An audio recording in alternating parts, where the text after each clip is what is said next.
வாழ்வாதாரம் இங்கே சார்ந்து தான் இருந்தது. எங்கள் பிள்ளைகள் இங்கே தான் படிக்கிறாங்க. இப்போ திடீர்னு ஒரே நாளில் தூக்கி வேறு இடத்துல கொண்டு போட்டால் அது எப்படின்னு கேட்குறேன். இதில் மக்களினுடைய கண்ணீர்லையும் அவங்களுக்கு கவலை தோய்ந்த அந்த கதறலையும் இருக்கிற நியாயத்தை புரிஞ்சுக்கணும். இவங்க ஆகுன்னா அதிகாரத்தில் இருக்கிறவங்க நீதிமன்றத்தை காரணம் காட்டிடுறது. உங்களுக்கு தெரியும், மனச்சான்று உள்ள பல பேருக்கு பல நீதிமன்றங்களே நீர்நிலையில தான் கட்டப்படுது. குறிப்பா மதுரை உயர்நீதிமன்றம் கிளை, திருவள்ளூர் நீதிமன்றம், பல இடங்கள், பல அரசு குடியிருப்பு, பல்வர் கோட்டமே, இதெல்லாம் ஆக்கிரமிப்பு இடின்னு சொல்றீங்களே. கடற்கரையில 4 சமாதி இருக்கு, அதை யார் இடிக்கிறது? அது ஆக்கிரமிப்பா இல்லையா? மனச்சான்று உள்ள யாராவது சொல்லுங்க. ஒவ்வொருத்தரும் 2-2 ஏக்கரை ஆக்கிரமிச்சிருக்கீங்களே. கடற்கரை தானே, எப்படி கல்லறையாச்சு? யாரும் கேட்கலையே, யாருமே கேட்கலையே. உலகத்தின் தலை சிறந்த 2வது புகழ்பெற்ற கடற்கரை ஆஸ்திரேலியாவுக்கு பிறகு சென்னை மெரினா கடற்கரை. அது எப்படி சில பேருக்கு கல்லறையாச்சு? அதை யாரும் கேட்கல. பல அரச குடியிருப்புகளே நீர்நிலை ஆக்கிரமிச்சு தான் கட்டப்பட்டிருக்கு. MMDA காலனி மாதிரி பல இடங்கள். என்ன வாங்க காட்டுறேன். பெரும் பெரும் முதலாளிகள், காசா கிராண்டு மாதிரி முதலாளிகள்லாம் ஆக்கிரமிச்சு நீர்நிலையில் ஆக்கிரமிச்சு தான் கட்டியிருக்காங்க. பல கல்லூரிகள், பல பல்கலைக்கழகங்கள் எல்லாம் அப்படிதான் கட்டியிருக்கு. அங்கெல்லாம் தொடலை. ஒரு ஏழை எளிய மக்கள்னா அவங்களுக்கு குரல் இல்லை, அதிகார வலிமை இல்லை, அரசியல் இல்லை, அதிகார ஆதரவு இல்லைன்னு கை வச்சு தூக்கி எடுத்து போட்டு. இதுதான் எங்க மூதாதை அல்லல் பற்று ஆற்றாது அழுத கண்ணீர் என்றோ செல்வத்தை தேய்க்கும் படைங்கிறான். உலகத்திலேயே வலிமையான கூர்மையான ஆயுதம் ஏழை மக்களின் கண்ணீருங்கிறான். கண்ணீர் தான் உலகத்திலே கூர்மையான ஆயுதம்ங்கிறான். அதுவும் ஏழை எளிய மக்கள், குறிப்பாக பெண்கள் கதறிய வடிக்கிற அந்த கண்ணீர் தான் மிக கூர்மையான ஆயுதம். அதை கவனத்தில் வச்சுக்கிட்டு ஆட்சியாளர்கள் செய்யணும். சும்மா வாக்கு வாங்கும்போது ஒன்று பேசி வாங்குறது, அப்போல்லாம் இது ஆக்கிரமிக்கும் ஒரு அடிப்படை. அப்ப உள்ள அதிகாரிகள் தவறு பண்ணிட்டாங்கிறாங்க.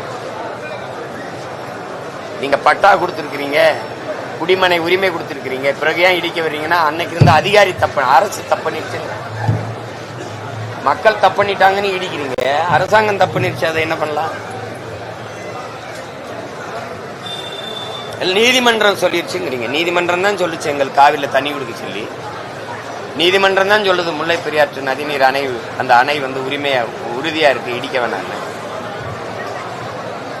நீதிமன்றம் சொல்லுது நீட்டை எழுதுங்கன்னு. கேட்டுட்டு இருந்துட்டீங்களா? இல்ல நீட்டை நாங்க நீக்குவோம், அது ஏன் சொல்றீங்க? இல்ல நீதிமன்றம் சொல்லிருச்சு, ஒன்னும் செய்ய முடியாது, அப்படி சொல்ல. நீங்க அப்படி சொல்ல.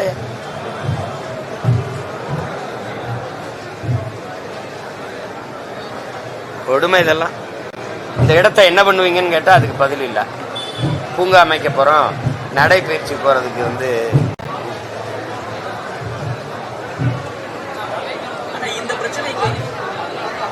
இந்த ஒரு இடம் தானே. கூவம்ங்கிறது நதியா சாக்கடை காவாயா? கூவம்ங்கிறது நன்னீர் ஓடுகிற நதியா அல்லது சாக்கடை? கழிவு நீர் ஓடுற காவாயா அது நன்னீர் ஓடுற நதியா? கழிவு நீர் ஓடுற சாக்கடையா அது காவாயா மாத்தின மகத்தான பெருமக்கள் யார்? எந்த இடமே நீங்க என்னோட வாகனத்துல பயணிக்கிறீங்களா? எந்தெந்த இடங்களை ஆக்கிரமிச்சு இதே ஆறு எந்தெந்த இடங்களை ஆக்கிரமிச்சு யார் கட்டிட்டு நான் காட்டுட்டா என் கூட வர்றீங்களா? அதெல்லாம் ஏன் சொல்ல? ஏன் தொடர? ஏன்னா அவனுக்கு அரசியல் வலிமை, அதிகார ஆதரவு இருக்கு, அதனால தொட மாட்டேங்கிற. இவன் எளிய மக்கள், வெறும் வாட்டர்ஸ், அவ்வளவுதானே.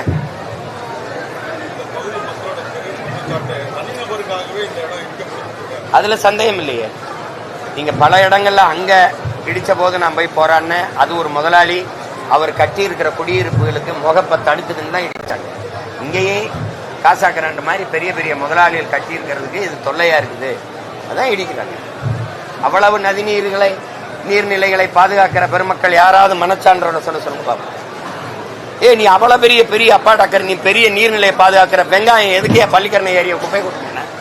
எதுக்கு முன்ன இயற்கையின் அரும்பெரும் கொடை பள்ளிக்கரணை ஏரி, கடல் நீர்மட்ட அளவுக்கு உலகத்திலே எந்த இடத்துல அப்படி அமையாது. அப்படி ஒரு சதுப்பு நிலை ஏரி. உலகில் பல்வேறு நாடுகளிலிருந்து பறவைகள் பறந்து தங்கி முட்டையிட்டு குஞ்சு பொறிச்சு பறந்து போன ஒரு வாழ்விடத்தை பள்ளிக்கரணை ஏரியை குப்பமேடாக்கினவே யாரு? எந்த கொம்பனும் சரி செய்ய முடியாது. அந்த பள்ளிக்கரணி ஏரியை குப்பையை கொட்டி ஆக்கிரமிச்சது யார்? யார்கிட்ட பதில் இருக்கு?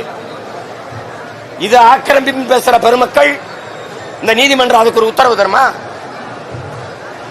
எப்படி இந்த நீர்நிலை எப்படி நீ ஆதரிச்ச? ஏரியை நீ எப்படி மூண? குப்பையை போட்டு மூடி தள்ளிட்ட. நீங்க நீர்நிலையை பத்தி பேசிட்டு இருக்கிறீங்க. பாதுகாக்கிற பெருமக்கள் நீங்களா நீர்நிலையை நாங்க அப்படி பாதுகாக்கிறோம் அப்படின்ட்டு. வள்ளுவர் கோட்டம் எதுல கட்டிருக்கு? நீரின்றி அமையாது உலகுன்னு பாடினவன் கோட்டம் எதுல கட்டிருக்கு?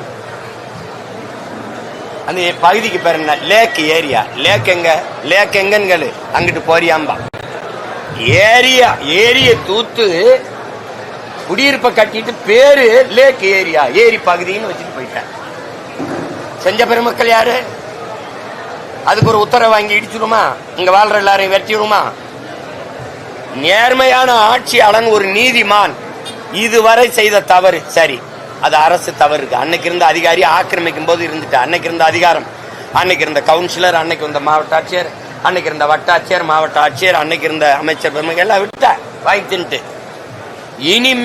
இனிமேல் இருக்கிற நீர்நிலைகளை பாதுகாக்கணும். அதுக்கு ஆக்கிரமிக்க விடக்கூடாது. அப்படிதான் நீ நடவடிக்கை எடுக்கணும். அதை விட்டுட்டு 60 வருஷம் வாழ்ந்தவனை இடிச்சு வெளில போடான்னா இனிமே இங்கே ஆக்கிரமிக்க மாட்டீங்க. ஆக்கிரமிப்புகளை தடுத்துடுவீங்க. நீங்க நான் ஒரு பட்டியல் வெளியிடுறேன். எத்தனை பல்கலைக்கழகங்கள், எத்தனை கல்லூரிகள் நீர்நிலையில் ஆக்கிரமிச்சு விரிவாக்கம் செய்யப்பட்டிருக்குன்னு. இடிச்சிருவீங்களா? இடிப்பீங்களா? பாப்போம். இது குரல் இல்ல, அவனுக்கு நாதி இல்ல, வெறும் வாக்காளன் ஆயிட்டான். அவனுடைய கண்ணீருக்கோ கவலைக்கோ கதறலுக்கோ இங்கே மதிப்பு இல்லை. அது கேட்கறதுக்கு காதுகளும் இல்லை, பார்க்கறதுக்கு கண்களும் இல்லை. அது ஒண்ணு பேசி என்ன இருக்கு? செய்திகளை உடனுக்குடன் தெரிந்து கொள்ள கீழ்கண்ட கேபிள் மற்றும் டிடிஹெச் நெட்வொர்க்குகளில் எம்நாடு செய்தி தொலைக்காட்சியை காணுங்கள். பாதகம் செய்பவரை கண்டால் நாம் பயம் கொள்ளலாகாது பாப்பா. மோதி மிதித்து விடு பாப்பா, அவர் முகத்தில் உமிழ்ந்து விடு பாப்பா. அண்மை செய்திகளை உடனுக்குடன் தெரிந்து கொள்ள இணைந்திருங்கள் எம்நாடு தொலைக்காட்சியுடன்.